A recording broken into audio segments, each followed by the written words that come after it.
A segunda parte, nós vamos conversar hoje, é a relevância bíblica dessa disciplina. Tem isso, sabia?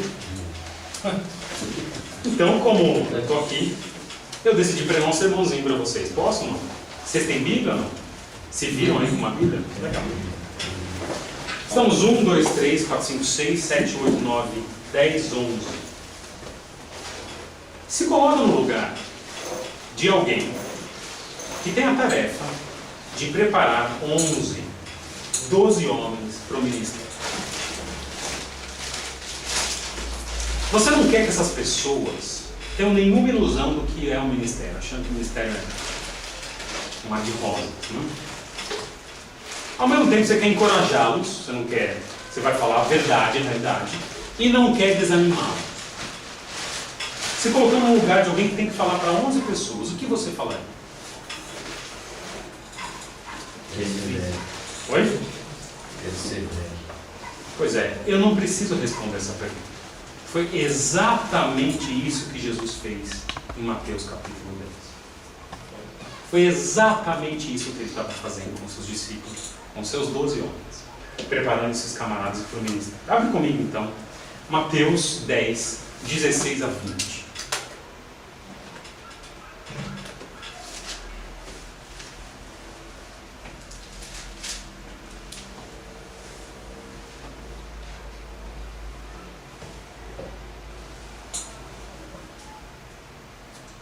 Todo mundo abriu? Diz assim: Eis que eu vos envio como ovelhas para o meio de lobos.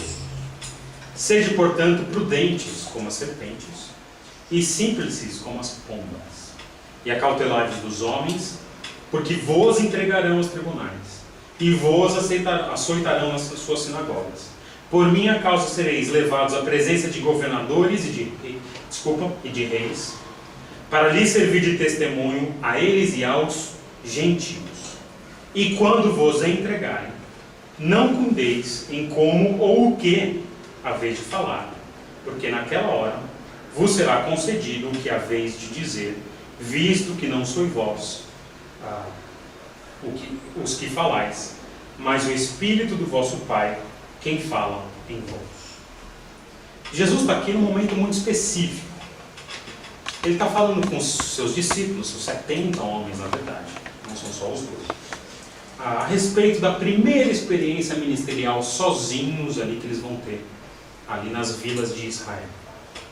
Agora, eu não encontro nenhum texto mais apropriado para a gente aqui hoje, para a gente começar a conversar do nosso curso de mundo contemporâneo do que esse texto. Eu vou começar então gastando alguns minutos aqui, conversando de algumas semelhanças entre essa experiência dos discípulos ali, nesse primeiro envio, e algumas coisas que nós vamos ver aqui. A realidade do ministério, na verdade. Muito do que Jesus falou naquela ocasião não é apenas uma experiência daquele tempo que eles passaram naquele momento. São coisas que ficam no ministério, e a gente vai tratar disso primeiramente. Então, se eu fosse resumir, uma das possibilidades de mensagem central desse texto aqui seria: o ministério não é tarefa fácil. O ministério não é tarefa para garotos. O ministério não é fácil. Olha que interessante. Como a gente sabe disso? A primeira observação que eu tenho aqui é que os súditos de Jesus são tratados como ovelhas. Descreva para mim como é uma ovelha. Oi? É besta. Mansa, teimosa. Ela é tranquila. Esses dias eu fui com as crianças numa exposição agropecuária lá de Atibaia, a gente mora no interior, né? Então tem essas coisas. E o que tinha no dia ali era um monte de ovelha. E você chega na ovelha, você passa a mão na ovelha. Ela vem, até tomei um susto de uma ovelha, porque eu fui passar a mão nela, ela espirrou na minha mão. Acontece. Mas ela não ia me morder. Uma ovelha tranquila, irmãos. E essas ovelhas aqui, elas trabalham no meio de quem? Lobos. Um dia desses eu vi um documentário no Animal Planet sobre adestramento de cães. Mas esses cães eram cães híbridos. O que são cães híbridos? Mistura de cachorro com lobo. E o que é interessante de um cão híbrido é que ele tem algumas características. Em primeiro lugar, ele tem uma imensa força e energia, muito maior do que um cachorro normal. Um cachorro normal, se você der uma passeadinha de 4 km com ele vai chegar tranquilo em casa, não vai? Quem tem cachorro? Agora, um cachorro híbrido, 4 km é pouco. O bicho, um lobo anda 80 km num dia. O que mais? Eles eram animais espertos, muito mais espertos que os cachorros, e animais imprevisíveis. Esses são os híbridos. E o lobo? Qual que é o grande problema de um lobo em relação à ovelha? Lobos comem ovelhas. Não é? Ovelha é almoço. Ou seja, os crentes testemunham para os seus inimigos mortais. O ministério não é fácil, porque, entre outras coisas, esse tipo de ministério aqui, um ministério, de certa forma, evangelístico ou que trabalha com pessoas não crentes, é a luta de um leão na cova dos Daniéis, né? É trabalhar no meio de lobos, de gente que quer comer você vivo. A sua visita ali, aquele lugar que você vai fazer, é de gente que é lobo. E você está lá como ovelha, crente, já na igreja, né, tranquilo, uma vida normal com a sua família, e você vai estar no meio de lobos. Você está sendo preparado aqui para algo difícil. Então essa é a mensagem central. O ministério não é tarefa fácil. Por que o ministério não é tarefa fácil? Eu vejo que Jesus apresenta aqui 3 requisitos aqui para o ministério.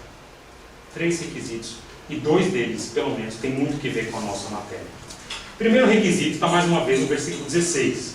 Vou ler mais uma vez o comecinho, mas está na segunda parte. Eis que eu vos envio como ovelhas para o meio de lobos, sede, portanto, prudentes como as serpentes e simples como as pombas. O ministério não é tarefa fácil, por isso 3 requisitos são necessários. O primeiro é uma esperteza benigna. Nós já trabalhamos aqui quem são os nossos inimigos. Então, algumas orientações aqui são necessárias, então, no requisito para alguém estar no ministério, para exercer um ministério. Em primeiro lugar, a ordem dos fatores aqui é importante. A prudência é a prudência da serpente, não a prudência da pomba. Né? Pomba é um animal prudente?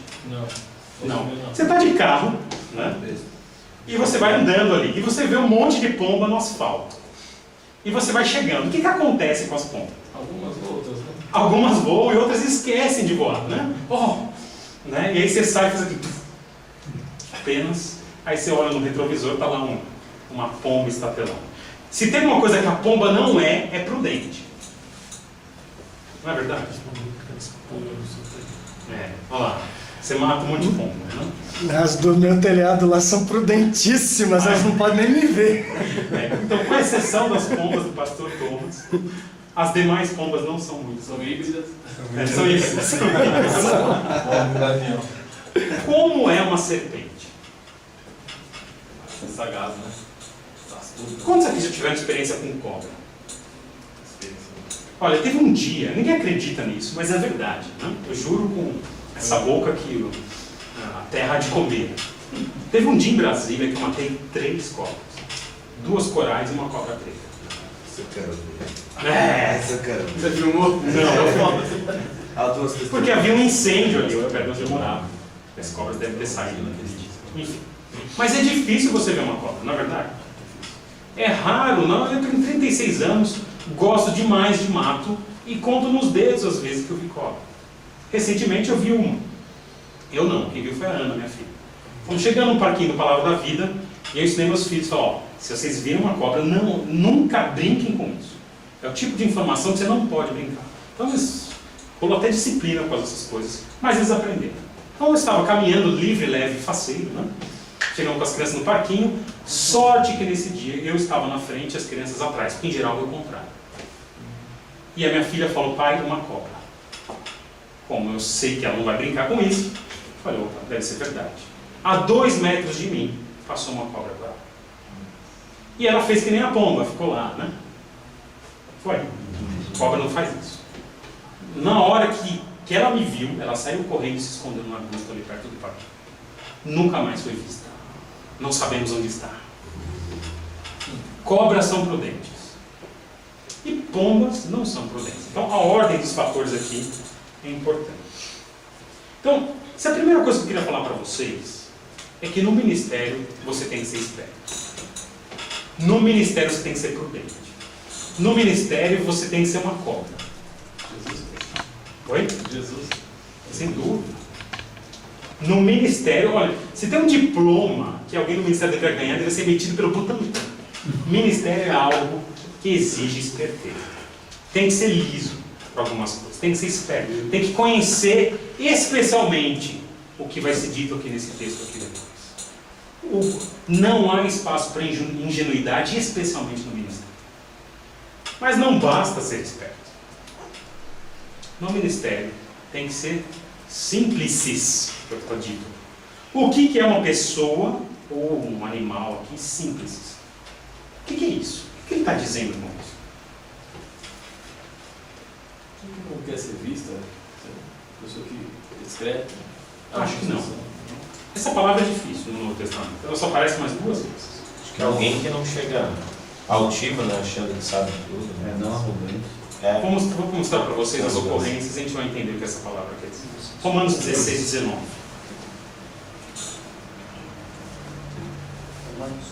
Romanos 16, 19.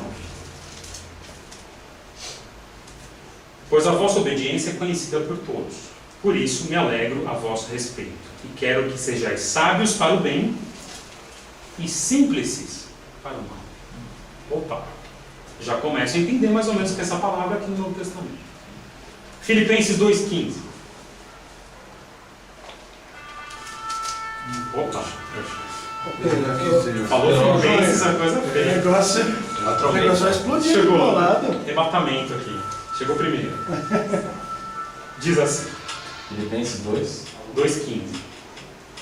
Para que vos torneis irrepreensíveis e sinceros ou simples, filhos de Deus inculpáveis, no meio de uma geração pervertida e corrupta. Olha o contexto, no qual resplandeceis como luzeiros no mundo. Perspectiva que eu tenho dessa palavra, Jesus está dizendo ser simples como a pomba, é a ideia de bondade. Quando ele fala em Romanos 16, 19, usando a mesma palavra, simples para o mal, você é alguém que a malícia de fato não tem lugar. Oi? Inclusive ele usa essa palavra malícia. Ele usa a palavra malícia? Na NVI. Ah, ele usa a palavra Na malícia. NVI está com malícia. Legal. Essa é a ideia. A ideia é que o crente ele é esperto, mas é uma esperteza benigna. É uma esperteza que sabe quem são as pessoas com quem a gente vai trabalhar, mas que ainda assim dá o passo e vai lá e trabalha. Olha que interessante. Estava chegando em casa um dia e passando ali pelo lado da Palavra da Vida, todos vocês conhecem mais ou menos ali a Palavra da Vida, e a Ana tinha 2 anos e estava comigo na cadeirinha do carro. E ela fala, papai, um au-au. E aponta para mim e fala, aonde? Fala, dentro do lago. Falei, acho que minha filha não entendeu de que o au-au faz, né? Ele anda fora, né? Caça o ganso. Mas eu olhei, de fato tinha um cachorro dentro do lago. E o cachorro estava morrendo afogado. Eu falei, meu Deus do céu, o que eu faço? Era um labrador preto. Cara, preciso fazer alguma coisa. Parei o carro, frente à casa ali, grande ali do lado. Frente à casa da Darcy. Cheguei perto do cachorro, ele estava muito cansado de nadar. Falei, vou tirar o bicho. Aí eu lembrei, falei, meu, se eu colocar a mão ali, o que ele vai fazer? Vai me morder. Meu, mas eu preciso ajudar esse bicho. Oi? Pedaço de pau. Pedaço de pau? Pode É, ser, pode. mas ali não tinha. Não? Cara, o que eu faço? Aí comecei a chamar o cachorro. Aí, né, o cachorro é um animal tão doce às vezes, né? Quando ele é dócil, assim, que ele vê. Aí eu de repente peguei e tirei. Mas o que eu quero tirar de lição disso daí para vocês é que é essa atitude que Jesus quer. Você sabe que no ministério as pessoas querem te morder. Só que você quer ajudar as pessoas. Você não chega de peito aberto e fala, galera, amigão do mundo. As pessoas são lobos, não são cachorros. Lobos morrendo afogados. E você precisa ser esperto e bondoso. Você precisa saber que ela vai te morder. E ao mesmo tempo ajudar essas pessoas. Eu acho interessante aqui, 1 Coríntios 14, 20. É a mesma ideia que tem. Que ele vai falar aqui, Paulo vai falar, usando outras palavras. Olha aqui. Irmãos, não sejais meninos no juízo. Na malícia, sim, sede crianças. Quanto ao juízo, sede homens amadurecidos. 1 Coríntios 14, 20. Assim somos nós, não só no trato dos irmãos, mas especialmente no ministério. Crianças na bondade. Só que adultos não entendem. Essa é a ideia aqui, especialmente no ministério. O ministério não é tarefa fácil, ele exige 3 requisitos. O primeiro deles aqui no texto é esperteza benigna. O texto continua, lê comigo o versículo 17 de Mateus 10.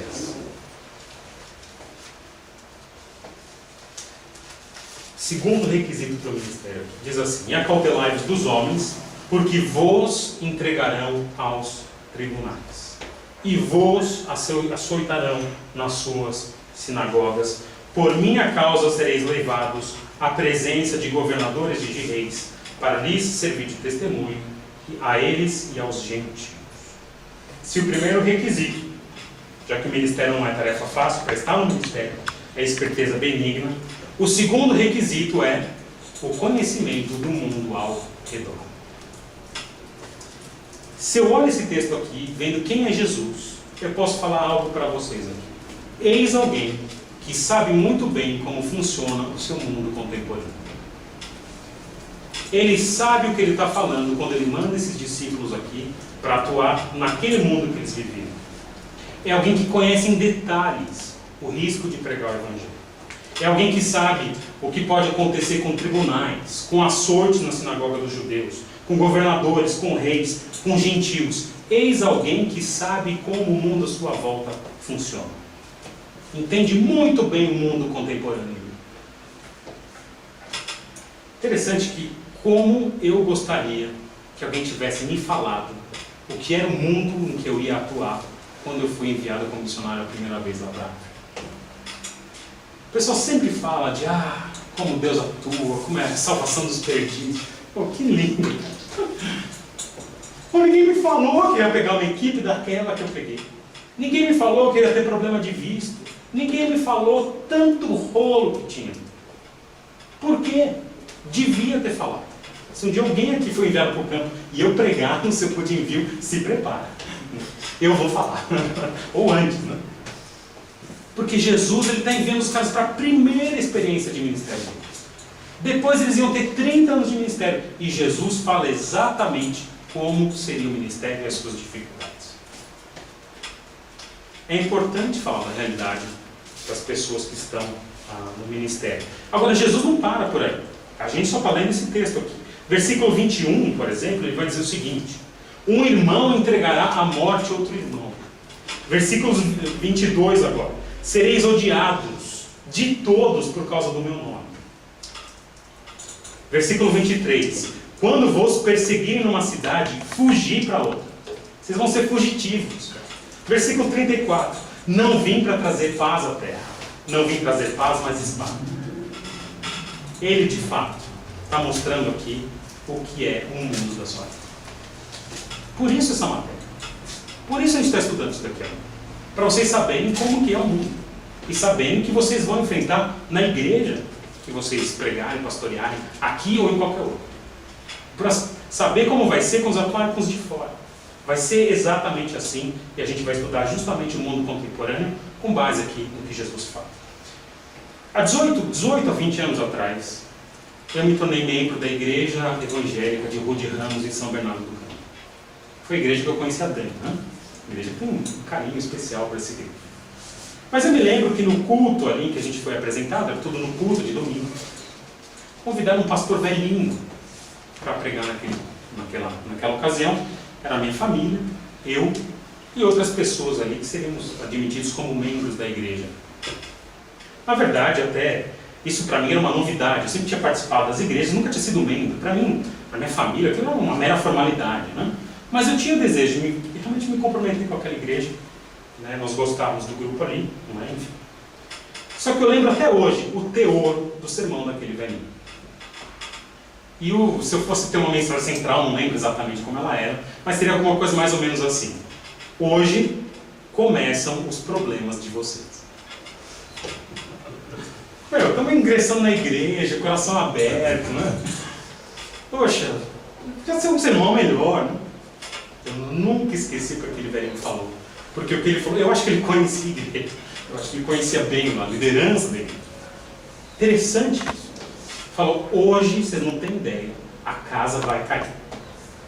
E de fato, naquela igreja tinha uns pastores que não eram crentes. Mas não estavam no ministério. Né? Um outro pastor, ele era recasado. Mas a gente nem sabia. Né? E ele era recasado porque no primeiro casamento ele aprontou. Né? E outros pastores da igreja, uma igreja pequena, do tamanho da nossa, com 6 pastores, outros eram empresários. E eles lidavam com a igreja, olha, se a igreja está boa, vamos ver se a igreja está boa. Está cheia? Tá, legal. Segundo, está entrando dinheiro? Tá, então tá bom. E a gente foi percebendo, eu fui percebendo aquelas coisas ali. Eu tinha 18 anos, eu sabia nada das coisas, eu lembro que fui muito perseguido ali, eu era um garoto que precisava de instrução. Mas o que eu acho interessante é que naquele grupo ali, uma outra coisa interessante que aconteceu nessa igreja, os jovens sempre contam as histórias dessa igreja, né? Cara, num grupo de jovens um pouco maior que o Darache, em 2, 3 anos, 7 meninas engravidaram antes do casamento, incluindo a filha de um pastor. 7 meninas. A igreja podia abrir uma creche, cara. Desculpa aqui a ironia. É assim que era. E esse pastor aqui, ele foi corajoso o suficiente para no primeiro dia em que eu seria membro daquela igreja, falar a verdade. E Jesus faz isso com os discípulos. Ele fala, vocês vão para o ministério, estão me seguindo, que bonito, legal. Deixa eu abrir o jogo com vocês. Vai ser assim. E a nossa disciplina, hoje, começa hoje, vai ser assim. Vai jorrar sangue aqui da nossa alma. E vai jorrar sangue de pessoas que morreram por ideias tolas. Mas vai jorrar sangue também de crentes que morreram nessas ideias. E possivelmente, não só na disciplina, na nossa vida jorre sangue na nossa igreja. Porque lá fora são lobos que vão. Talvez alguns de nós aqui, por que não? O mundo muda tão rápido. E nós vamos ver isso hoje. Um tapinha nas costas vira uma facada de forma assim instantânea. E nós precisamos saber disso. Nós que estaremos aqui no ministério. O ministério não é tarefa fácil. Tem 3 requisitos para a gente aqui. Em primeiro lugar, a esperteza benigna. Em segundo lugar, o conhecimento do mundo ao redor. Mas há um terceiro requisito aqui. Vai ficar menos pesado aqui. Né?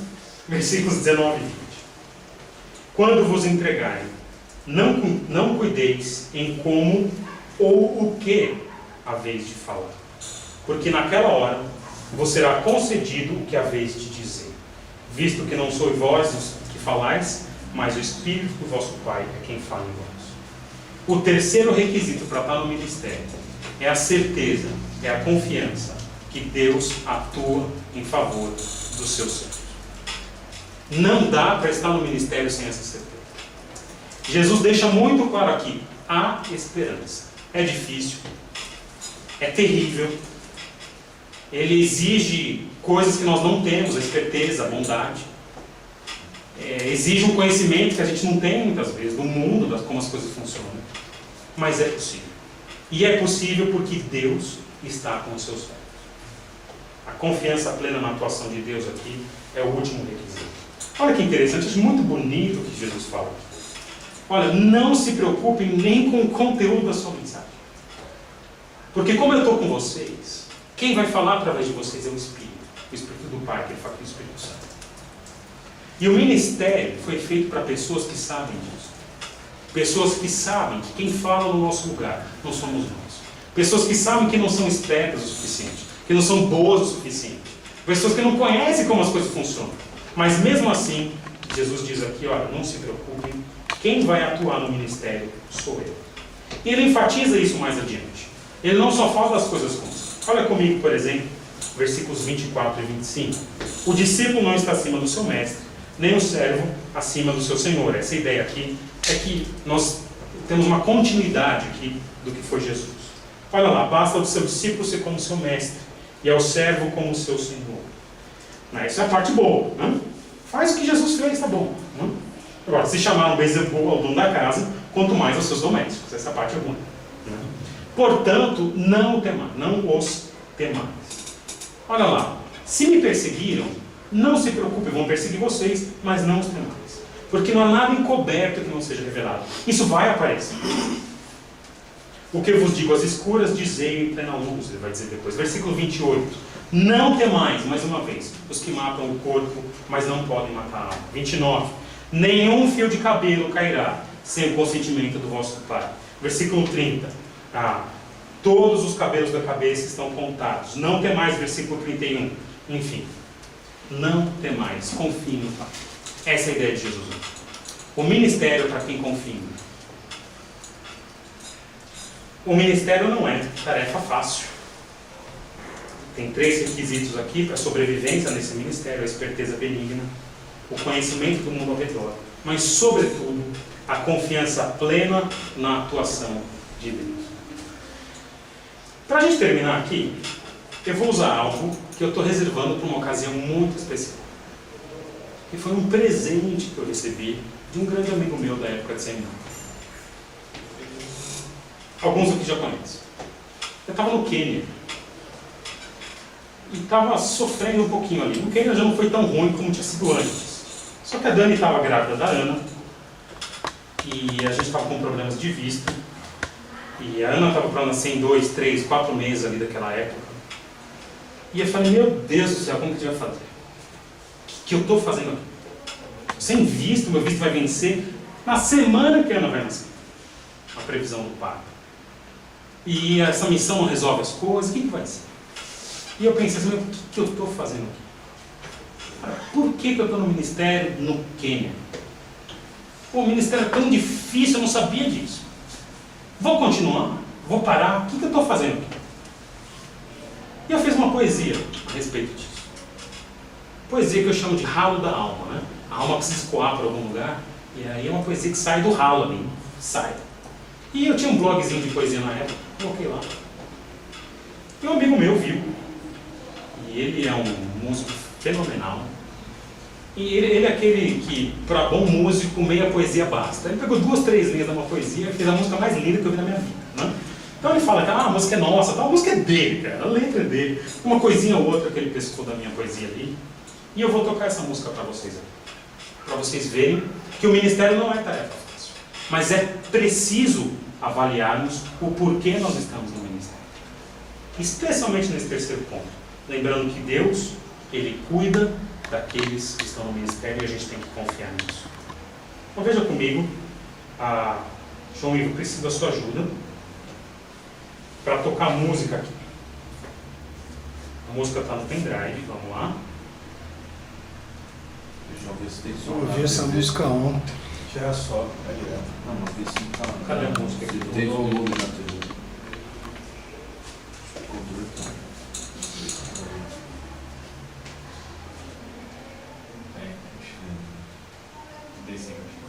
Posso dar o play aqui?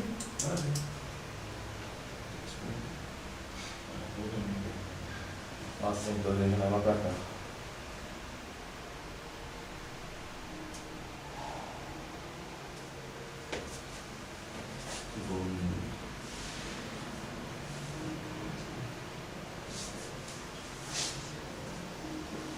Janela da Se fosse pra manter a profissão, quem sabe por a falta de opção. Se fosse a miragem da paixão, fuga de outra desilusão. Se fosse pra ganhar um teu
orar para a gente fazer o nosso intervalo?